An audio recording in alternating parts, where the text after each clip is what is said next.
அனைவருக்கும் வணக்கம். இன்றைய காணொலியில் நம்ம கேப்டன் மில்லர் பற்றி பார்ப்போம்.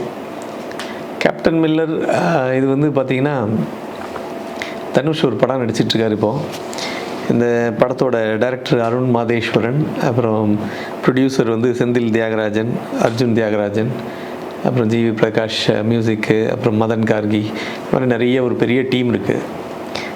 இந்த கேப்டன் மில்லர் அப்படின்றவர் வந்து ஆக்சுவலாக வந்து ஒரிஜினல் பேர் அவரோடது வள்ளிபுரம் வசந்தன், அதுதான் வந்து ஒரிஜினல் பேர். இப்போ எல்டிடியை பொறுத்த வரைக்கும் இது ஈழப் போராட்டத்தில் ஈடுபடக்கூடிய நபர்கள் இப்போ ஒவ்வொரு இதுலேயும் பார்த்திங்கன்னா, இப்போ நார்மலாக இப்போ ஈவர்ஸ் ஆர்ம்டு ஃபோர்ஸஸ்லாம் பார்த்திங்கன்னா அவங்களுக்கு ஒரு இது மாதிரி கொடுத்துருவாங்க, ஒரு சின்ன ஒரு அவங்க கழுத்தில் போட்டுக்கிறதுக்கு அணிஞ்சிக்கிறதுக்கு ஒரு சின்ன லாக்கெட் மாதிரி ஒன்று தனியாக போட்டு கொடுத்துருவாங்க. அதில் நேம் இருக்காது, அவங்கள பற்றின எந்த டீட்டெயிலும் எந்த தரவுகளுமே இருக்காது. ஏதாவது எதுக்குன்னா, இப்போ எங்கேயாவது ஒரு இடத்துல போய் மாட்டிக்கும் போது அவங்கள பற்றின தகவல்கள் வெளியில் தெரியக்கூடாது. குறிப்பாக இந்த மாதிரி ஒரு சில விஷயங்களை வித்தியாசமாக யோசித்து பண்ண ஆரம்பித்தது எல்டிடி தான் முதல் முறையாக இன்ட்ரடியூஸ் பண்ணது. இந்த மாதிரி ஒரு போராளி குழுக்கள் எப்படி வந்து செயல்படணும், ஏன்னா அவங்க வந்து போலீஸ்லேயோ இல்லை ஒரு இராணுவத்துக்கிட்டேயோ மாட்டிக்கிட்டோன்னா அவங்க எப்படி அதுலேருந்து தப்பிக்கணும் அப்படின்ற விஷயங்கள் வந்து அதுலேருந்து எப்படி அதை ஹேண்டில் பண்ணணும் அப்படின்ற விஷயங்கள் வந்து அவங்க சில நெறிமுறைகள் ஃபாலோ பண்ணாங்க. அது மாதிரி பார்த்திங்கன்னா ஒவ்வொருத்தருக்கும் அந்த ஒரிஜினல் பேர் ஐடென்டிட்டி மாறிடும். அது எதுக்கான காரணம் எப்படின்னு பார்த்தீங்கன்னா, இப்போ நீங்கள் ஒருவேளை அவங்க போலீஸில் மாட்டினாங்களோ இல்லை வேறு வந்து ஆர்மியே பிடிச்சிட்டாங்க அப்படின்னா, அவங்க கூட சேர்ந்து ஒரு 4 பேர் பிடிக்கிறாங்கன்னு வச்சுக்கோங்க. பிடிபடும் போதே பாதி பேர் அந்த சைனைட் குப்பியை கடித்து செத்து போயிடுவாங்க. அப்படியும் மீறி சாகலை, பிடிச்சிட்டாங்க அப்படின்னா அவங்கள பற்றின தகவல்களே தெரியாமல் போயிடும். ஏன்னா அவங்க ஒரிஜினல் நேம் ஒன்று இருக்கும், இந்த போராளி குழுக்களில் சேர்ந்த பிறகு அவங்க ஒரு நேம் வைப்பாங்க. அப்படி நேம் வச்ச பிறகு அது வந்து அந்த நேம் தான் நிலைச்சிருக்கும், வெளியிலேயே தெரியாது. அந்த நேம்ஸ் வந்து மற்ற ஒரிஜினல் நேம் தெரியவே தெரியாது. இப்போ சப்போஸ் கூட இருக்க நபரோ இல்லை இந்த மாதிரி இலங்கை போராளி குழுக்களில் இருக்கக்கூடிய வேறு சில நபர்கள்ட்ட கேட்டால் அவங்க பேரை ஒரிஜினல் பேர் தெரியவே தெரியாது. அவங்களோட அந்த போராளி குழுக்கள் என்ன பேர் வச்சாங்களோ அந்த பேர் தான் நிலைச்சி நிற்கிற மாதிரியான ஒரு சூழல் இருக்கும்போது அவங்கள பற்றின எந்த தகவல்களும் தெரியாது. ப்ளஸ் அவங்கள வீட்டில் போய் அட்டாக் பண்ணுறதோ இல்லை அவங்க ஃபேமிலியை டார்கெட் பண்ணுறதோ முடியாமல் ஒரு விஷயமா போயிடும். ப்ளஸ் இவங்களையும் ஏதாவது ஒரு இவங்களுக்கு பற்றின இன்ஃபர்மேஷன் கிடைச்சா தானே நீங்கள் அதை பேஸ் பண்ணி இவங்களை மிரட்டி ஏதாவது வாங்க முடியும். பெரும்பாலும் வந்து அப்படி ரொம்ப ஹார்ட் கோராக இருப்பாங்க, வெளியில் அவ்வளோ ஈஸியாக அவங்கள்ட்ட இருந்து கிராக் பண்ண முடியாது. அப்படியே மீறி ஏதாவது அவங்கள கிராக் பண்ணி சில விஷயங்கள் அப்சர்வ் பண்ணிக்கணும் அப்படின்னா அதுக்கு அவங்களுக்கு அந்த கேப் கொடுக்கக்கூடாதுங்கிறதுக்காக அந்த மாதிரி பேர் வைப்பாங்க. ஸோ அது மாதிரி இந்த வள்ளிபுரம் வசந்தன் அப்படின்றவர், அவரும் வந்து அவரோட ஒரிஜினல் பேர் வந்து வசந்தன். அவர் அந்த ஈழப் போராட்டத்தில் ஈடுபட ஆரம்பித்த பிறகு எல்டிடியில் அவர் சேர்ந்த பிறகு அவருக்கு மில்லர்னு ஒரு பேர் கொடுக்கப்படுது. அவர் மில்லர்னு சேர்றாரு. அவர் உள்ளே சேரும்போது இவர் 1966 பிறக்கிறாரு, ஜனவரி 1 பிறக்கிறாரு. ஜூலை 5 1987 இறந்துடுறாரு. ஆல்மோஸ்ட் பார்த்தீங்கன்னா 23 வயசில் இறந்துட்டார். அவரோட அந்த ஷார்ட் லிவ்டு அவரோட பீரியடு. ஆனால் இன்றைக்கும் இவர் இறந்த நாளை தான் வந்து கரும்புலிகள் தினமாக இன்றைக்கும் அனுசரிச்சுக்கிட்டு இருக்காங்க. இந்த கரும்புலிகள் தினத்தை எல்டிடி ஆதரவாளர்கள் இல்லை எல்டிடி அந்த அந்த அந்த போராளி குழுக்களில் இருக்கக்கூடிய எல்லாருமே வந்து இப்பயும் அதை ஒரு ஜூலை 5 ஒரு கருப்பு தினமாக, அந்த கரும்புலிகளோட தினமாக கொண்டாடப்பட்டு வருது. அவங்க அனுசரிச்சுக்கிட்டு இருக்காங்க. அந்த அனுசரிக்கிறதுக்கான காரணம் என்னென்னா, அந்த நாள் தான் இவர் முதல் முறையாக ஒரு சூசைட் பாம்பராக மாறி ஒரு பெரிய அட்டாக் நிகழ்த்தினார். அந்த அட்டாக் வந்து யாரும் எதிர்பாராத ஒரு பெரிய அட்டாக்காக மாறிச்சு. அந்த மாறினது வந்து இலங்கை மட்டும் கிடையாது, உலகமே திரும்பி பார்க்கக்கூடிய ஒரு சூழல். இன்னும் இப்படி பண்ணியிருக்காங்க அப்படின்ற மாதிரி இருந்தது. ஒரு இன போராட்டத்தில் இப்படி ஒரு பெரிய தீவிரமான ஒரு விஷயமா அப்படின்ற மாதிரிலாம் அது பார்க்கப்பட்டது. இது வந்து என்ன அப்படின்னு பார்த்தீங்கன்னா, அந்த டைமில் வந்து இதோட பேஸ் உங்களுக்கு நமக்கு லைட்டாக தெரியணும் அப்படின்னா, இலங்கையை பொறுத்த வரைக்கும் இப்போ நம்ம இந்தியா வந்து ஆங்கிலேயர்களோட பிடியில் வந்த பிறகு ஈஸ்ட் இந்தியா கம்பெனி வந்தது. அது வந்து ஒரு கம்பெனி மாதிரி உள்ளே நுழைஞ்சாங்க. கல்கட்டாவுக்கு ஃபஸ்ட்டு வந்தாங்க. அதுக்கப்புறம் அப்படியே ஸ்ப்ரெட் ஆனாங்க. அப்புறம் நாங்கள் வந்து உங்களுக்கு சப்போர்ட் பண்ணுறோம், நீங்கள் கஷ்டப்படுறீங்க அப்படின்னு அங்கே இருக்கக்கூடிய அரசர்கள்ட்டெல்லாம் பேசி நாங்கள் உங்களுக்கு லா அண்ட் ஆர்டர் மெயின்டைன் பண்ணுறதுக்கு ஹெல்ப் பண்ணுறோன்னு கூட இருந்து, அப்புறமா ஒரு கூப் ஒரு பண்ணி மொத்தத்தையும் கவுத்து எல்லாத்தையும் டேக் ஓவர் பண்ணி அவங்களையே கப்பங்கட்ட வைக்கிற மாதிரி பண்ணி மொத்த இந்தியாவையும் பிடிக்க ஆரம்பித்தாங்க. ஸோ இதுதான் வந்து இவங்களோட ஸ்ட்ராட்டஜியாக இருந்தது. இதே மாதிரி பார்த்தீங்கன்னா இவங்க இதே மாதிரி இலங்கையிலையும் இதே பிரிட்டிஷர்ஸ் வந்து அங்கேயும் போய் என்கரேஜ் பண்ணாங்க. உள்ளே போய் அவங்களும் அவங்க ஆக்குபை பண்ணி நிறைய செட்டப் பண்ணாங்க. இது மாதிரியான ஒரு அவங்க உள்ளே போனாலும் இப்போ இந்தியாவில் அவங்க நுழைஞ்சாங்க உள்ளே வந்தாங்கன்னு நம்ம சொல்கிறோம். இதே மாதிரி இந்தியாவில் எல்லா பகுதிக்கும் போனாங்களா அப்படின்னா ஆல்மோஸ்ட் ஒரு 90 அதாவது 1850க்கு பிறகுலாம் பார்த்தீங்கன்னா ஆல்மோஸ்ட் இந்தியா முழுக்க பிடிச்சிட்டாங்க. அதுக்கு முன்னாடி வரைக்கும் கொஞ்சம் கொஞ்சம் பகுதிகள் எங்கெங்கே ஒரு இப்போ ஆர்காட் நவாப் இருந்த ஏரியா, அப்புறம் ஒரு சில இந்த குறுநில மன்னர்கள்னு ஒரு சிலர் வந்து முரண்டு பிடிச்சிக்கிட்டே இருக்கிறவங்கெல்லாம் இருந்துட்டு தான் இருந்தாங்க. அது மாதிரி இலங்கையிலையும் என்ன ஆச்சுன்னா இந்த வடக்கு கிழக்கு பகுதிகள் முழுக்க வந்து இந்த பிரிட்டிஷர்ஸோட கண்ட்ரோலில் இருந்தது. ஆனால் மற்ற பகுதிகளெலாம் சிங்களர்கள் வந்து ரொம்ப டாமினண்ட்டாக இருந்தாங்க. இந்த வடக்கு கிழக்கு பகுதிகள் மட்டும் தமிழர்கள் வாழ்ந்த பகுதிகளாக இருந்தது. ஸோ இந்த பகுதிகளில் வந்து இவங்க டாமினேட் பண்ண ஆரம்பித்த பிறகு, அதாவது பிரிட்டிஷர்ஸ் அங்கே போன பிறகு என்ன ஆச்சு அப்படின்னா அங்கே நிறைய மசூதி, அதாவது அவங்க வந்து முழுக்க கிறிஸ்டியன் சர்ச்சஸ் கட்ட ஆரம்பித்தாங்க. அப்புறமா ஸ்கூல்ஸ் கட்ட ஆரம்பித்தாங்க நிறைய. இப்போயும் வந்து பார்த்திங்கன்னா இப்போ நம்ம சென்னையிலையும் எடுத்துக்கிட்டிங்கனாலும் இந்தியாவிலையும் பார்த்திங்கன்னா நிறைய சர்ச்சஸ் வந்ததுக்கு முக்கியமான காரணம் பிரிட்டிஷர்ஸ். அதே மாதிரி கல்வி நிறுவனங்களும் அவங்க தான் நிறைய கொண்டு வந்தாங்க. அந்த சர்ச்சஸோட ஒவ்வொரு டயோசிஸ்லையுமே உள்ளக்குள்ள நிறைய ஸ்கூல்ஸ் இருக்கும், அவங்க கல்வி நிறுவனங்கள் நிறைய ஆரம்பித்தாங்க. அது மாதிரி நிறைய இங்கேயும் வந்து என்ன ஆச்சுன்னா இலங்கையிலையும் வடக்கு கிழக்கு பகுதிகளில் நிறைய சர்ச்சஸ் வந்த மாதிரியே ஸ்கூல்ஸும் வந்தது, கல்லூரிகள் இதெல்லாம் வந்தது. இப்போ என்ன ஆச்சுன்னா நிறைய பேர் தமிழர்கள் நிறைய படிச்சுட்டாங்க. சிங்களர்கள் அதுக்காக படிக்கவே இல்லைன்னு கிடையாது. பட் அந்த கம்பேரிட்டிவாக ஸ்டாட்டிஸ்டிக் படி பார்த்திங்கன்னா இவங்க இருக்கக்கூடிய இந்த பகுதி ஆல்மோஸ்ட் வந்து ஒரு 25% தமிழர்கள், மீதி ஒரு 70-75% வந்து சிங்களர்கள் இருக்காங்க. ஆனால் இந்த தமிழர்கள் இங்கே படிச்சுட்டு வேலைக்கு எங்கே போவாங்கன்னா கொழம்பு தான் போவாங்க. அங்கே நிறைய காம்படிட்டிவ் எக்ஸாம் எழுதுவாங்க, பாஸ் பண்ணுவாங்க, உள்ளே போயிடுவாங்க. இப்படி போக ஆரம்பித்த பிறகு இவங்களுக்கு வந்து அங்கே இருக்கக்கூடிய முக்கியமான பொறுப்புகளில் எல்லாத்துலேயும் இவங்க வர ஆரம்பித்தாங்க. இது இந்த ஜூஸ் வந்து பார்த்திங்கன்னா யூதர்கள்னு சொல்லக்கூடியவங்க நிறைய படித்த மேன்மை மிக்க மக்களாக இருக்கிறது பெரிய ஒரு ஜெர்மானியர்களுக்கு ரொம்ப பெரிய ஒரு கொந்தளிப்பை ஏற்படுத்துச்சு. அதனால தான் பார்த்திங்கன்னா இவர் ஹிட்லர் என்ன பண்ணார், நம்ம ஜெர்மனை ஆள வேண்டியது ஜெர்மானியர்களா யூதர்களா நீங்களே முடிவு பண்ணுங்கள், எல்லாரையும் ஒரு அடித்து கொள்ளுங்க அப்படின்னு சொல்லி மொத்தமாக யூதர்களை எல்லாத்தையுமே அடித்து கொண்டாங்க. அவங்களோட பொருட்கள் வீடு சூறையாடப்பட்டது, பொருட்கள் கொள்ளையடிக்கப்பட்டது, இந்த மாதிரி நிறைய விஷயங்கள் நடந்தது. இதை தான் வந்து போக்ராம்னு சொல்லுவாங்க. இது மாதிரியான ஒரு சம்பவம் இங்கேயும் நடந்தது. இதுக்கான காரணம் எப்போ ஆரம்ப விதைன்னு பார்த்தீங்கன்னா இந்த அஃபிஷியல் லாங்குவேஜ்னு ஒரு விஷயத்தை கொண்டு வந்தாங்க, உள்ளே புகுத்துனாங்க.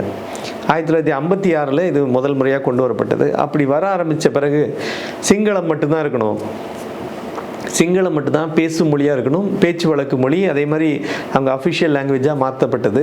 அப்படி மாற்றினதுக்கு தமிழர்கள் எதிர்ப்பு தெரிவித்தாங்க. ஏன்னா நாங்களும் இருக்கோம், நாங்கள் தான் தமிழர்கள் ரொம்ப காலமாக இருக்கோம், ரொம்ப வருஷமாக இருக்கோம், நாங்களும் இந்த மண்ணில் தான் பிறந்து வளர்ந்துருக்கோம், எங்களுக்கு உரிமை இருக்குது, எங்களை நீ இது பண்ணக்கூடாதுன்னு சொல்லி போராட்டம் பண்ண ஆரம்பித்தாங்க. அதுக்கு சிங்களர்கள் தமிழர்கள்னு ஒரு சில பிரச்சனை குரூப் ஃபார்ம் ஆக ஆரம்பிச்சது, சண்டை போட ஆரம்பித்தாங்க.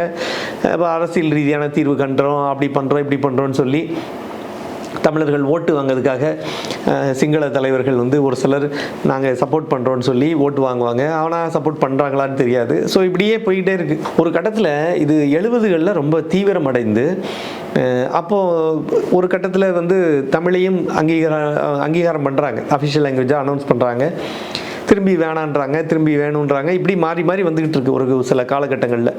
அப்போது 1983 பார்த்திங்கன்னா ஒரு பெரிய ஒரு பிளாக் ஜூலைன்னு ஒரு விஷயம் நடக்குது.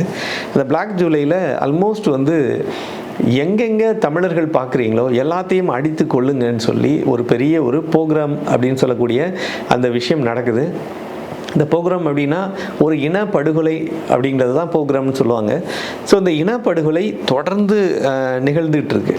இந்த இனப்படுகொலைன்றது வந்து எங்கெங்கே தமிழர்கள் இது வந்து ஃபஸ்ட்டு கொழம்புல ஆரம்பித்து அதுக்கப்புறம் பக்கத்தில் ஒவ்வொரு டிஸ்ட்ரிக்டாக போகுது, ஒவ்வொரு ஸ்டேட் முழுக்க பரவுது, எல்லா பக்கமும் நடக்குது. இதுக்கு ஐக்கிய அமைப்பு அப்படின்னு ஒரு கூட்டணி இருக்குது, ஐக்கிய கூட்டணின்னு சொல்லி இலங்கையில். அந்த கட்சி வந்து இதுக்கு முழுமையாக சப்போர்ட் பண்ணிகிட்டு இருந்தாங்க. அதுக்கு எதிர்கட்சியாக இருக்கக்கூடியவங்க அவங்க தமிழர்களுக்கு சப்போர்ட் பண்ணி இல்லை அப்படி பண்ணக்கூடாது, இது ரொம்ப ஒரு ஹியூமன் ரைட்ஸ் வயலேஷன்ற மாதிரி அவங்க பேசிகிட்டு இருந்தாங்க. இது ஒரு பக்கம் இருக்கும்போது ஃபெடரல் பார்ட்டி வந்து அங்கே இலங்கையில் இருக்கக்கூடிய ஃபெடரல் பார்ட்டி இது முழுமையாக தமிழர்களுக்கு சாதகமாக பேசிகிட்டு இருந்தாங்க. ஆனால் ஐக்கிய தேசிய கட்சின்னு ஒரு கட்சி வந்து என்ன பண்ணுறாங்கன்னா முழுக்க அவங்க வந்து இதுக்கு அகெயின்ஸ்டாக தமிழர்களை அட்டாக் பண்ணி நம்ம இலங்கை வந்து தமிழர்கள் ஆளணுமா இல்லை சிங்களர்கள் ஆளணுமா அப்படின்ற ஒரு பெரிய கோஷத்தை முன்வைக்கிறாங்க. இது ஒரு பெரிய பிரச்சனையை ஏற்படுத்துது. இப்போ இதில் வந்து பார்த்திங்கன்னா நிறைய இந்த ப்ரோக்ராமில் வந்து தமிழர்களோட நிறுவனங்கள் எல்லாம் அட்டாக் பண்ணப்பட்டது, அவங்க சூறையாடப்பட்டது. குறிப்பாக அங்கே வந்து ஆனந்த பவன், ராஜேஸ்வரி ஸ்டோரு, அஜந்தா ஹோட்டல், இது மாதிரி நிறைய நிறுவனங்கள் இலங்கையில் இருந்தது. கொலம்போவில் முக்கியமாக அந்த பெரிய பெரிய நிறுவனங்கள் எல்லாமே வந்து அடித்து நொறுக்கப்பட்டு உள்ள இருக்க பொருட்கள்லாம் சூறையாடிட்டு போயிட்டாங்க. இது ஒரு பக்கம் போக ஆரம்பித்த பிறகு இது ஒரு ரிப்பிள் வேவ் மாதிரி எல்லா பக்கமும் ஸ்ப்ரெட் ஆக ஆரம்பிக்குது. ஸோ இந்த மாதிரி கொலை சம்பவங்கள் தொடர்ந்து எல்லா பக்கமும் நிகழ்ந்தது. ஆல்மோஸ்ட் வந்து இந்த நடந்த நிகழ்வு ஒரு வார காலகட்டத்தில்னு பார்த்தீங்கன்னா கிட்டத்தட்ட ஒரு 1.5 லட்சம் பேர் வந்து தமிழர்கள் வந்து வீடுகளை இழந்தாங்க. எல்லாம் அகதிகளாக மாறி ஊரை தேடி வேறு வேறு நாடுகளுக்கு தஞ்சமடைய போனாங்க. அது நிறைய பேர் ஆஸ்திரேலியா போனாங்க, ஃப்ரான்ஸு, கனடா, லண்டன், இந்தியா, அப்படி எல்லா பக்கமும் பிரிஞ்சு போக ஆரம்பித்தாங்க. அப்படி போன நிறைய பேர் தான் இப்போது செட்டில் ஆகி பெரிய லெவலில் வேறு இதில் இருந்துகிட்ருக்காங்க ஒவ்வொரு கண்ட்ரீஸ்லேயும். இப்படி போக ஆரம்பித்த பிறகு இந்த காலகட்டம் வந்து அந்த காலகட்டத்திலையும் இது 83 இதில் தான் நடக்குது, ஜூலையில் நடக்குது. இதுதான் பிளாக் ஜூலைன்னு சொல்லுவாங்க. இந்த காலகட்டம் வரைக்கும் நிறைய பேர் வந்து யங்ஸ்டர்ஸ், குறிப்பாக வந்து எல்லாம் வந்து படிக்கிற பசங்களாக இருந்தவங்க கூட யாரும் பெருசாக போராட்டங்களில் ஈடுபட மாட்டாங்க. ஆனால் அவங்களுக்கு ஒரு விஷயம் என்னென்னா அந்த போராட்ட இது வந்து பார்த்திங்கன்னா ஒரு தாகம் வந்து அவங்களுக்குள்ளே இருந்துகிட்டே இருக்கும் எப்பயுமே. அது எப்படியும் பிரதிபலிக்கும். இப்போ நீங்கள் கல்லூரி படிக்கிறாங்கன்னா கல்லூரியில் வந்து அந்த ப்ரொஃபஸரே கூட பேசுவாங்க இதை பற்றி. அப்புறம் இது பேசும்போது எப்படிலாம் நடக்குது, எப்படிலாம் வன்முறைகள் நடக்குது, எப்படிலாம் நம்ம நசுக்கப்படுறோம் அப்படின்ற விஷயங்களெல்லாம் அவங்க டிஸ்கஸ் பண்ணிகிட்டே இருப்பாங்க. அப்போ இது ஒரு சின்ன ஒரு தீயா மனசுக்குள்ளே இருந்துக்கிட்டே இருக்குது. இந்த பிளாக் ஜூலைக்கு பிறகு நிறைய கல்லூரி மாணவர்கள் எல்லாரும் என்ன பண்ண ஆரம்பித்தாங்கன்னா, இதுக்கு மேலே நம்ம வந்து இப்படியே அமைதியாக இருந்தோம்னா நம்ம நாடு நம்ம கைவிட்டு போயிடும் அப்படிங்கிறதுனால போராட்டத்தில் இறங்க ஆரம்பிக்கிறாங்க. இவரும் பார்த்திங்கன்னா பாயிண்ட் பெட்ரோன்னு சொல்லி ஒரு பகுதி அந்த ஜாஃப்னா பக்கத்தில் இருக்கக்கூடிய ஒரு பகுதியில் தான் ஒரு கல்லூரியில் படிச்சுட்டு இருந்தார். இவர் நம்ம வசந்தனும், வள்ளிபுரம் வசந்தனும், அவரும் நிறைய அந்த கல்லூரி நேரம் போக மீதி நேரங்களில் அவர் நிறைய டிஸ்கஸ் பண்ணுவாங்க. இந்த மாதிரி இப்போ நம்ம டீ கடையில் பேசுகிற மாதிரி அங்கே ஒரு இடத்துல உட்காந்து பேசுகிறது, டிஸ்கஷன் பண்ணுறது, இப்படி இந்த மாதிரி வன்முறைகள் எப்படிலாம் நடக்குது, சிங்களர்கள் எப்படிலாம் நம்மளை அட்டாக் பண்ணுறாங்க, எப்படி இதை சரி பண்ணுறது, இது அரசியல் தீர்வு எப்படி பண்ணுறது, நம்ம படித்து நம்ம ஒரு இடத்துக்கு போகும்போது எப்படி இதை ஹேண்டில் பண்ணணும் அப்படின்ற மாதிரிலாம் டிஸ்கஸ் பண்ணிட்டுருக்காங்க. ஆனால் அந்த பிளாக் ஜூலைக்கு பிறகு நிறைய பேர் என்ன முடிவு பண்ணாங்கன்னா, இதுக்கு மேலேயும் நம்ம அமைதியாக இருந்தோன்னா பிரயோஜனமே இல்லை அப்படின்னு முடிவு பண்ணி நிறைய பேர் போராளி குழுக்களில் ஜாயின் பண்ண ஆரம்பிக்கிறாங்க. அதாவது அந்த டைம்லேயே பிளாட் இருக்குது, அப்புறம் இபிஆர்எல்எஃப் இருக்குது, எல்டிடிஎன் இருக்காங்க, இது மாதிரி நிறைய சின்ன ஆர்கனைசேஷன்ஸ் எல்லாமே இருக்காங்க. அப்படி இருக்கும்போது நிறைய பேருக்கு அவங்களுக்கு பிடிச்ச மாதிரியான அந்த கொள்கைகளில் பிடிப்பு உள்ள ஒரு சிலர்கிட்ட ஜாயின் பண்ண ஆரம்பித்தாங்க. இந்த வள்ளிபுரம் வசந்தனும் இது மாதிரி எல்டிடியில் போய் ஜாயின் பண்ணும்போது எனக்கு கார் ஓட்ட தெரியும், நான் படிச்சிருக்கேன், எனக்கு உங்களுக்கு லீகலாக ஏதாவது சப்போர்ட் பண்ண முடியும், ஏதாவது உங்களுக்கு ஹெல்ப் பண்ணணும், எழுதி கொடுக்கணுன்னா பண்ணித்தரேன், அதே நேரத்தில் டிரைவிங் தெரியும், உங்களுக்கு கார் ஓட்டுறேன் அப்படின்னு சொல்கிறாரு. சரி வா சேர்ந்துக்கோ அப்படின்னு சேர்த்துக்கிறாங்க. ஸோ அப்படி இருக்கும்போது தான் இவர் வந்து அங்கே சேர்ந்த சில காலகட்டங்களில் அவங்களுக்கு அவரோட வேலையே என்ன அப்படின்னா, அதாவது ஆர்மியிலேருந்து ட்ரக்கெல்லாம் திருடுவாங்க. அதாவது இந்த எல்டிடியினர் வந்து ஆர்மிக்காரங்க வரக்கூடிய அந்த ட்ரக்கெல்லாம் அவங்கள அடித்து உதச்சி தூக்கி போட்டு கொன்னுட்டு அந்த ட்ரக்கையும் ட்ரக்கில் இருந்த பொருட்களையும் திருடிடுவாங்க. திருடிட்டு அப்புறம் இந்த ட்ரக்கை எதுக்கு பயன்படுத்துவாங்கன்னா, ஒரு இடத்துலேருந்து இன்னொரு பாயிண்ட்டுக்கு எல்டிடியினரோட அந்த படை பிரிவுகளுக்கு கொண்டு போகக்கூடிய சாப்பாடோ பொருட்களோ இல்லை ஆயுதங்களோ எடுத்துகிட்டு போகிறதுக்கு பயன்படுத்தக்கூடிய ஒரு வாகனமாக பயன்படுத்துகிறாங்க. அதுக்கு இவர் ட்ரக்கு டிரைவராக இருக்கார் இந்த வள்ளிபுரம் வசந்தன். இவர் ட்ராவல் பண்ணுவார், கூடயே ட்ராவல் போயிட்டு வருவார். இவருக்கு கொடுக்கப்பட்ட அந்த ஜியோ லொக்கேஷனை வச்சு கரெக்டாக அந்த காம்பஸில் அவரோட குறியீடுகள் அந்த அடிப்படையில் நேராக வண்டியை கொண்டு போய், ஏன்னா பாதையோ ரோடோ எதுவுமே இருக்காது, இவர் காட்டு பகுதியில் எங்கேயோ போய் ட்ராவல் பண்ணோம். அப்படி இடையில ஒருவேளை போலீஸ் இல்லை ஆர்மி ஏதாவது மடக்கிட்டாங்க, பிடிச்சிட்டாங்க, இவங்களையும் செக்யூர் பண்ணணும்னு நினைக்கிறாங்கன்னா அப்போ இவருக்கும் அந்த சைனைடு குப்பி கழுத்தில் மாட்டப்பட்டிருக்கும். உடனே அதை கடிச்சிட்டு செத்து போயிருங்கன்றது தான் இவரோட மெயின் டார்கெட்டாக இருக்கும். இது மாதிரி இவங்க பண்ண ஆரம்பிக்கும் போது இவங்களுக்கு வந்து ஒரு கட்டத்தில் என்ன ஆகுதுன்னா, இந்த ஸ்கூல்ஸ் எல்லாம் ஷட் டவுன் பண்ணி வைக்கிறாங்க. அது ஆர்மியில் என்ன பண்ணுறாங்கன்னா, இவங்க எல்லாம் ரொம்ப படித்து மேதாவியாக இருக்கிறதுனால தான் இவ்வளோ பண்ணுறாங்க. இவங்களை ஸ்கூல்ஸ் எல்லாம் லாக்டவுன் பண்ணுங்க, ஸ்கூலே ரன் பண்ணக்கூடாது, கல்லூரியே ரன் ஆகக்கூடாதுன்னு எல்லாத்தையும் பிளாக் பண்ணி, ஏன்னா இப்போ நீங்கள் பிளாக்னா ரன் பண்ணக்கூடாதுன்னா அப்படி நிறுத்த முடியாது. இவங்க என்ன பண்ணுறாங்கன்னா, ஆர்மிக்காரங்க நேராக போய் உள்ளே போய் உட்காந்துக்கிட்டு இந்த கல்லூரிகள் அந்த ஸ்கூல்ஸ் எல்லாம் டேக் ஓவர் பண்ணி அவங்களோட ஒரு ரெஜிமெண்ட் மாதிரி மாற்றிடுறாங்க. உள்ளே உட்காந்துக்கிட்டு அந்த பிரின்சிபல் ரூமில் தான் இவங்க அந்த பிரிகேடியர் உட்காந்துருப்பார், இல்லை லெஃப்டினன்ட் ஜெனரல் உட்காந்துருப்பார், அவங்களோட ஆர்மி அஃபிஷியல்ஸ் உட்காந்துருப்பாங்க. அந்த ஸ்கூல் ரூம்ஸு இல்லை கல்லூரியோட அந்த கிளாஸ் ரூம்ஸ் எல்லாம் வந்து அங்கே ரூம்ஸ் இல்லைனா பேரக்ஸாக மாற்றி இந்த அவங்க ஆர்மிக்காரங்க போய் தங்கக்கூடிய ஒரு பேரக்ஸாக மாற்றிட்டு அவங்க எல்லாம் அங்கே பெஞ்சில் படுத்துக்கிறது, சேர்த்து போட்டு இப்படி பண்ண ஆரம்பித்த பிறகு யார் ஸ்கூலுக்கு வர முடியும்? இந்த மாதிரி பண்ண ஆரம்பிக்கிறாங்க. அது மாதிரி பண்ணும்போது நெல்லியாடி மத்திய மகா வித்யாலயம் அப்படின்னு ஒரு ஸ்கூல் இருக்குது. அந்த ஸ்கூல் வந்து அந்த ஸ்கூலுக்குள்ளேயும் இது மாதிரி இருக்காங்க. இப்போ நார்மலாக நம்ம ஊர் மாதிரியே தான் ஸ்கூல் கட்டியிருக்காங்க. ஏன்னா ஆங்கிலேயர்கள் கட்டியிருக்காங்கன்னா அவங்களுக்கு தெரியும், ஒரு மாதிரி கட்டுவாங்க ஜென்ரலாகவே.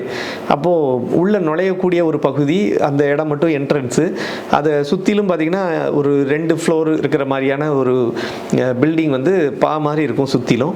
இவங்களுக்கு முக்கியமான ஒரு என்ட்ரன்ஸ் பகுதியில் அவங்களுக்கு பிரின்சிபல் ரூம் இருக்கும். ஸோ அதுதான் வந்து ஒரு பேசிக்காக இருக்கிற மாதிரியான ஒரு பகுதி. அப்படிங்கிறனால இவங்களுக்கு ரொம்ப வசதியாகவும் இருக்குது. இவங்க வந்து பேரக்ஸ் மாதிரி பயன்படுத்திக்கிட்டு மேலே இருந்து பதுங்கு குழிகள்லாம் அமைச்சிக்கிட்டு யாரும் வெளியிலேருந்து வந்து இவங்களை அட்டாக் பண்ணாத இருக்கிறதுக்கு அங்கே டெரஸ்லேருந்து மானிட்டர் பண்ணுறது, ஆர்ம்டு போலீஸ் கார்டெல்லாம் போட்டுக்கிறது, ஆர்மி கார்டை போட்டுக்கிறது, பைனாகுலரில், அப்புறம் டெரஸ் இதில் டவர் போட்டுறது. அப்புறம் இதே மாதிரி பார்த்திங்கன்னா ஸ்கூலுக்கு வெளியில் அதாவது ஃபஸ்ட்டு பெரிஃபெரி, அப்புறம் 2வது பெரிஃபெரி, 3வது பெரிஃபெரின்னு போட்டு இந்த முள்வெளியெல்லாம் போட்டு யாரும் உள்ளே வர முடியாத அளவுக்கு தடுத்து நிப்பாட்டி இந்த ஸ்கூலை முழு கண்ட்ரோலுக்குள்ளே வச்சுருக்காங்க. அவ்வளோ ஈஸியாக யாரும் உள்ளே நுழைய முடியாது. அதே மாதிரி இந்த ஸ்கூல்ஸு, இந்த காலேஜஸ்லாம் எதுக்காக பயன்படுத்துகிறாங்க ஆர்மி போலீஸ் அப்படின்னா, ஆயுதங்களை கொண்டு வந்து பதுக்கிறதுக்கும், இவங்க எல்டிடி மாதிரியான போராளி குழுக்களை கண்ட்ரோல் பண்ணுறதுக்கும், அதுக்கு தேவையான ஆயுதங்கள், வெடிமருந்துகள் இதெல்லாம் கொண்டு போய் பதுக்கி வைக்கிறதுக்காக பயன்படுத்திகிட்டு இருக்காங்க.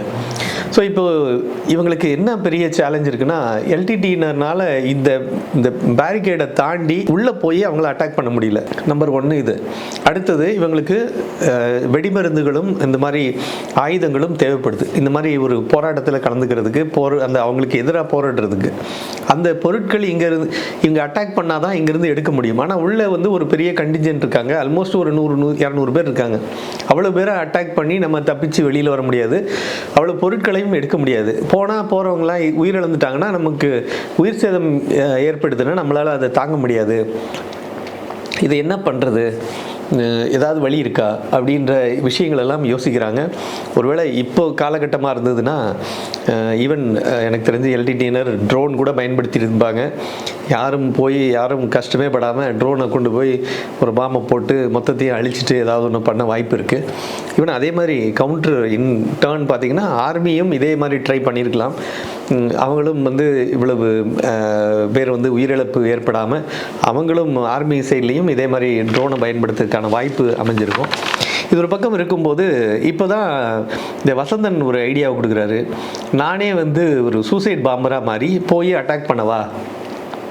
ஆனால் அதையும் அவங்க ஏற்றுக்கலை. ஏன் அப்படின்னா, நீங்கள் அந்த 3வது பெரிஃபெரிக்குள்ளே நுழைஞ்சி நீ ஒரு டவரில் இருக்கவனை அட்டாக் பண்ணி உள்ளே நுழையும் போதே அங்கே சில கன்னி வெடிகள் பதுக்கி வைக்கப்பட்டிருக்கு. அதே மாதிரி அடுத்தது வந்து உள்ளே நுழையும் போது 2வது டவரில் மாட்டிப்பாங்க, இல்லை அங்கே டெரஸில் இருக்கக்கூடியவங்க பார்த்தாங்கன்னா சுட்டு கொண்டாங்கன்னா அதோட உன்னோட இது சாப்டர் க்ளோஸ் ஆகிடும். ஸோ உன்னோட உயிரும் போயிடும், நமக்கு டார்கெட்டும் அச்சீவ் ஆகாது. அப்படிங்கும்போது அப்போ தான் இவருக்கு ஒரு ஐடியா வருது. வசந்தனே என்ன சொல்கிறாருன்னா, அப்போ வசந்தன் ஒரு பேர் மில்லர்னு பேர் மாற்றிட்டாங்க அவங்களோட பேரை. அப்போது அவர் என்ன சொல்கிறாரு, நான் ட்ரக்கு நல்லா ஓட்டுறேன்ல, நான் அங்கே வெளியிலலாம் வந்து வேலி தானே இருக்குது, கம்பி வேலி தான் இருக்குது, அந்த பாதை வழியாகவே போய், ஏன்னா மற்ற பகுதிக்கு போனால் தான் கன்னி வெடியோ ஏதோ ஒன்று வச்சுருக்காங்கன்னு சொல்கிறீங்க, அந்த பாதை வழியாகவே நேராக போகிறேன், கேட்டெல்லாம் அடித்து நொறுக்கிட்டு உள்ளே போகிறேன், நேராக போய் அங்கே எனக்கு அந்த ஹெச்எம் ரூம் எனக்கு தெரியும், அந்த ரூமில் தான் முக்கியமான அந்த ஆர்மி ஆஃபீஸர் இருக்கார், அந்த ரூமை போய் ஹிட் பண்ணுறேன், அப்புறமா வெடிக்க வச்சிட்டோம்னா அந்த அங்கே இருக்கக்கூடிய முக்கியமான ஒரு பெரிய நபர் இறந்துட்டார், அந்த சீஃப் இறந்துட்டாருன்னா மற்றவங்கெல்லாம் பயந்துருவாங்க, அவங்களுக்கு அந்த கண்ட்ரோல் பண்ணதுக்கான வாய்ப்பு இருக்காமல் போயிடும், யார் இதை பண்ணணும் எப்படி பண்ணணுன்றது அவங்களுக்கு அந்த ஒரு பதட்டம் ஏற்படும் போது என்ன ஆகிடும்னா அதிலிருந்து நம்ம யூஸ் பண்ணி நான் உள்ளே போய் இந்த அட்டாக் நடக்கவுமே நீங்கள் ஒரு பெரிய டீமோட உள்ளே வந்து ஒரு 100 பேர் போதும், உள்ளே வந்து மாற்றி ஷூட் பண்ணிக்கிட்டே வந்தீங்கன்னா எல்லாரையும் காலி பண்ணிடலாம், அப்புறம் இருக்கக்கூடிய ஆயுதங்கள் எல்லாத்தையும் எடுத்துடலாம் அப்படின்னு ஒரு ஐடியா கொடுக்குறாரு. இதுக்கு வந்து ஒத்துக்கிறாங்க. ஆனால் இதில் வந்து பிரபாகரன் வந்து பார்த்திங்கன்னா எல்டிடி பிரபாகரன் வந்து ரொம்ப கிளவராக ஒரு விஷயம் பண்ணுறாரு. ஃபஸ்ட்டு அவர்கிட்ட கேட்டுக்கிறாரு, நீ இதுக்கு ஒத்துக்கிறியா இல்லையா, ஒத்துக்கிறேன்னா நான் சொல்கிற மாதிரி பண்ணணும் அப்படின்னு அவர் இன்னொரு விஷயத்த சொல்கிறார். என்ன அப்படின்னா, நீ அங்கே பண்ணும்போது நீ ஒரு வேளை செகண்ட் சான்ஸில் ஐயோ அப்படின்னு ஒரு சின்ன யோசனை கூட உனக்கு வரக்கூடாது, வருமா வராதான்ற செக் பண்ணிக்கிறாங்க.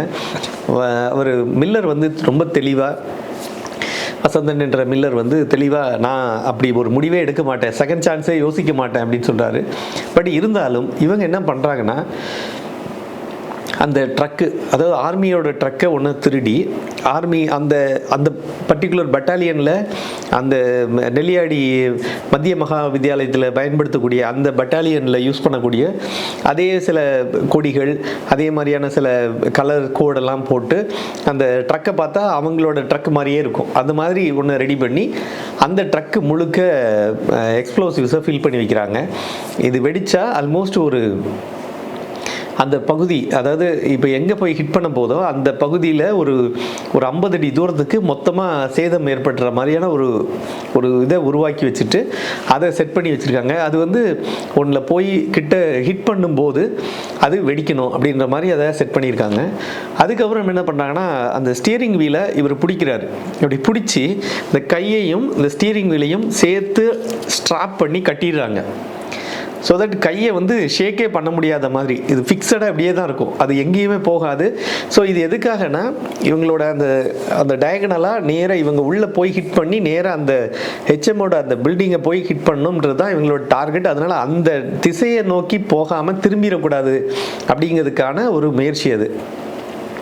அடுத்தது ஆக்சிலேட்டரை காலை வச்சு அழுத்துறாங்கன்னா அந்த காலை எடுக்க முடியாத மாதிரி அதை ஃபிக்ஸடாக பண்ணி வச்சிடுறாங்க. இது எப்படி பண்ண முடியும் அப்படின்னா, ஃபஸ்ட்டு வெளியிலேருந்து ஒருத்தர் இவரோட ஃபிக்ஸ் பண்ணி முடித்த பிறகு அந்த சீட் பெல்ட்லாம் இப்போ நார்மலாக நம்ம பெல்ட் போடுறோம், பெல்ட்டை கழட்ட முடியும் இல்லையா, அந்த மாதிரி கழட்ட முடியாத மாதிரி ஃபிக்ஸட் சீட் பெல்ட் ஒன்று போட்டுறாங்க. ஸோ சீட் பெல்ட்டை விட்டு இவர் குதிக்கவும் முடியாது இவர் மில்லரால். அந்த மாதிரி ஒன்று செட் பண்ணி இவங்க அன்னைக்கு ஜூலை 5ஆம் தேதி இவன் என்ன பிளான் பண்ணுறாங்கன்னா, போய் காரில் உட்கார்றாரு, அந்த ட்ரக்கில் உட்கார்றாரு. உள்ளே உட்கார்ந்ததும் அங்கே வெளியிலேருந்து அந்த இவங்க வந்து அந்த ஆக்சிலேட்டரை ஆட்டோமேட்டிக்காக ப்ரெஸ் பண்ணுற மாதிரி அதை ஒரு வெயிட் கொடுத்து அதை போய் அழுத்தி வச்சிடுறாங்க. அழுத்தவும் வண்டி ஸ்டார்ட் ஆகிடுது, நேராக வருது. அங்கே பெரிஃபெரியில் அந்த டவரில் இருக்கிறவங்க பார்க்குறாங்க, அவங்க வண்டி ஆர்மிக்காரங்க வண்டின்னொடனே அவங்க ஒன்றும் பெருசாக நினைக்கல. ஆனால் அவர் ஒரு அலர்ட் மட்டும் கொடுக்குறாரு, நம்ம வண்டி வருது ஆனால் கொஞ்சம் ஸ்பீடாக வருது, ஏன்னு தெரியல அப்படின்னோடனே ஸ்லோ டவுன் பண்ண சொல்கிறாங்க. கேட்டை போடுங்க, ஏன் ஸ்லோ டவுன் பண்ணாமல் வராங்க அப்படின்னு பைனாகுலரில் கொஞ்சம் ஜூம் பண்ணிலாம் பார்க்குறாங்க. அவங்களுக்கு சரியாக தெரியல யார் இருக்கான்றது, ஏன்னா இவரும் அந்த ஆர்மிக்காரங்க உடையே அணிஞ்சிருக்காரு. அந்த ஃபஸ்ட்டு பெரிஃபெரியை உடச்சிக்கிட்டு உள்ளே போகும்போது சந்தேகம் வந்துடுது அவங்களுக்கு, இப்போ ஏதோ ஒரு அட்டாக் நம்ம அம்புஷ் பண்ணுறாங்க அப்படின்னு சொல்லி நினச்சிட்டு என்ன பண்ணுறாருன்னா, அங்கே டவரில் இருக்கவங்க ஷூட் பண்ண ஆரம்பிக்கிறாங்க. மிஷின் கன்னால் படன்னு ஷூட் பண்ணும்போது இவர் மேலே குண்டு பாஞ்சு இவர் இறந்துடுறாரு. மில்லர் அப்போவே ஸ்பாட் அவுட்டு. ஆனாலும் வண்டி நிற்கலை. அதுக்காக தான் இந்த மாதிரி ஒரு விஷயம் நடந்துடக்கூடாது அப்படிங்கிறதுக்கு தான் அவங்க ஆக்சிலேட்டரை அழுத்தி அதை ஃபிக்ஸ் பண்ணி வச்சது. இவரும் வெளியில் குதிக்க முடியாத மாதிரி ஃபிக்ஸ் பண்ணி வச்சதுக்கான காரணமும் அதுதான்.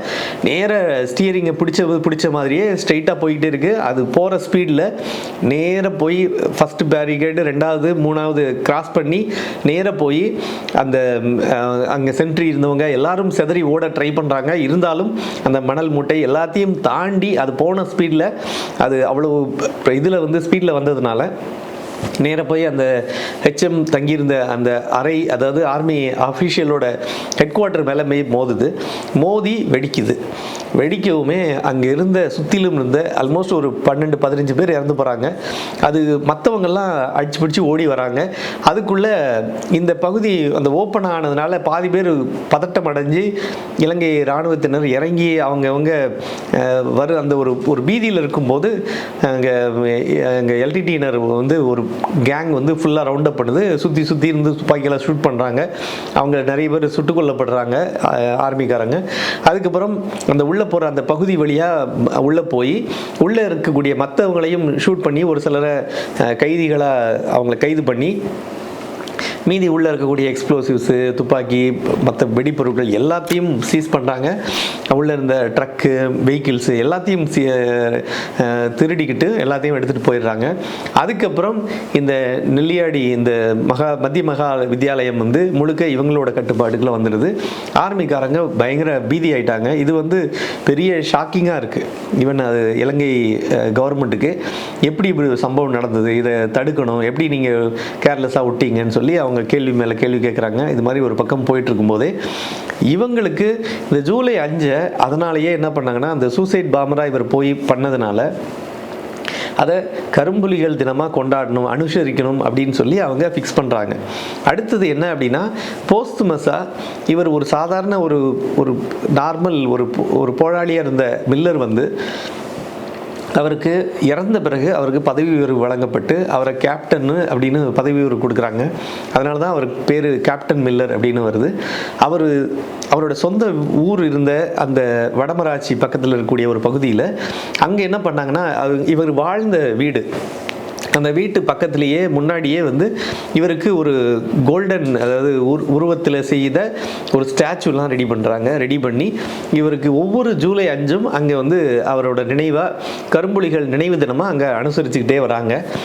இது ஒரு கட்டத்துக்கு மேலே என்ன ஆகுதுன்னா, இவங்க இராணுவத்தினரோட கட்டுப்பாட்டுக்குள்ளே வரும்போது அந்த இதை வந்து பீடத்தை அடித்து நொறுக்குறாங்க. அப்போது அந்த சிலை கீழே விழுது. அப்போது அங்கே இருந்த வில்லேஜஸே என்ன பண்ணாங்கன்னா, சிலையை மட்டும் தூக்கிக்கிட்டு போய் பத்திரமா ஒரு இடத்துல பதுக்கி வச்சுட்டு அந்த வெறும் பீடம் மட்டும் இருக்குது. இதுக்கப்புறம் திரும்பி ஒரு காலகட்டம் வரும்போது ஒரு நெதர்லாண்ட்ஸை சேர்ந்த ஒரு சில டீம் வராங்க.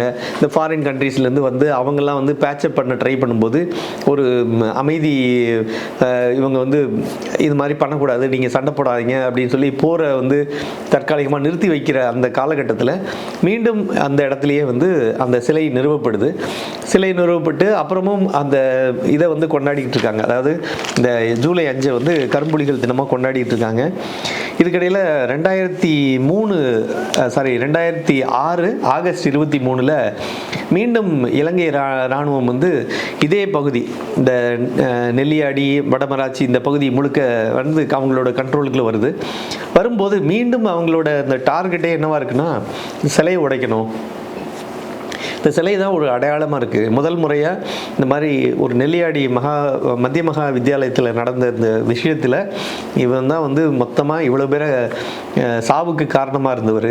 அவர் எப்படி ஒரு பெரிய, அவர் வந்து ஒரு அக்யூஸ்டு, அவர் எப்படி இவங்க ஒரு பெரிய ஒரு வீரராக போற்றி பண்ணிக்கிட்டு இருக்காங்க அப்படின்னு சொல்லி அந்த சிலையை உடைக்கிறாங்க. அதுக்கப்புறம் 2010, அதாவது 2009 பிரபாகரன்லாம் கொல்லப்பட்ட பிறகு அந்த மொத்தமாக முள்ளிவாய்க்கால் பிரச்சனைகள் இதெல்லாம் முடிஞ்சு கடைசியாக அந்த மே 17 எல்லாம் முடிந்த பிறகு 2010 மீண்டும் கொண்டு போய் அங்கே ஒரு பெரிய செட்டப் பண்ணுறோம். அதாவது இராணுவத்தினர்லாம் அங்கே போய் இடம்பெயர்ந்து புலம்பெயர்ந்து அங்கெல்லாம் அவங்களுக்கு ஒரு சில இடங்கள்லாம் கொடுக்கப்பட்ட பிறகு அப்பையும் என்ன பண்ணாங்கன்னா, இருந்த மிச்ச மீதி இந்த பீடம் மாதிரி இருந்த பகுதியையும் அடித்து நொறுக்குறாங்க. இது மொத்தமாக தரைமட்டம் ஆயிடுச்சு. ஆனாலும் வள்ளிபுரம் வசந்தன் என்ற கேப்டன் மில்லரோட அந்த மொத்த அந்த வெண்கல சிலையோ அந்த தங்க முலாம் பூசின அந்த சிலையோ தான் நொறுக்கப்பட்டது. அதுதான் உடைஞ்சு போனதே தவிர இன்னும் கேப்டன் மில்லர் எல்லாரோட மனதிலையும் நீங்காத இடம் பிடித்து தொடர்ந்து எல்லாரோட மனசுலையும் இருக்கிறாரு. அவரை பற்றி பேசுகிறதுக்கு நிறைய பேர் ஒரு சிலர்கிட்ட ஃபோனில் தான் பேச முடிஞ்சுது. அவங்கள்ட்டலாம் பேசும்போது கிடைச்ச தகவல்களையும் பார்த்தீங்கன்னா அந்த அளவுக்கு, அதாவது அவரை நேரில் தான் பார்க்கல, ஆனால் அவ்வளோ வீரம் மிக்க மனிதர், அவ்வளோ ஒரு பெரிய போராளி அப்படின்ற விஷயங்கள் எல்லாம் நிறைய பேர் ஷேர் பண்ணுறாங்க. இன்றைக்கும் உலகம் முழுக்க இருக்கக்கூடிய இலங்கை தமிழர்கள் எங்கெல்லாம் இருக்காங்களோ, கனடாவில், ஃப்ரான்ஸில், லண்டனில், தமிழகத்தில், இந்தியா, ஆஸ்திரேலியாவில் இருக்கக்கூடிய எல்லாருமே இன்றைக்கும் ஜூலை 5 ஒரு கருப்பு தினமாக தான் கொண்டாடிக்கிட்டு இருக்காங்க. அவங்க அனுசரிச்சுக்கிட்டு இருக்காங்க. அந்த இதுக்கான காரணம் என்ன, இன்றைக்கும் அவங்க மனசில் கேப்டன் மில்லர் வாழ்ந்துக்கிட்டு தான் இருக்காருன்றது உண்மை. இன்றைக்கும் இதுக்கான ஒரு வித்து கண்டிப்பாக மீண்டும் நம்ம இலங்கைக்கு போயிடுவோம், நம்ம தாய் நாட்டுக்கு போயிடுவோம் அப்படின்ற ஒரு நம்பிக்கையோடு நிறைய பேர் இருக்காங்க. பார்க்கலாம் விரைவில் என்ன நடக்குது அப்படின்றது. நன்றி. மீண்டும் மற்றொரு காணொலியில் சந்திப்போம். நன்றி, வணக்கம்.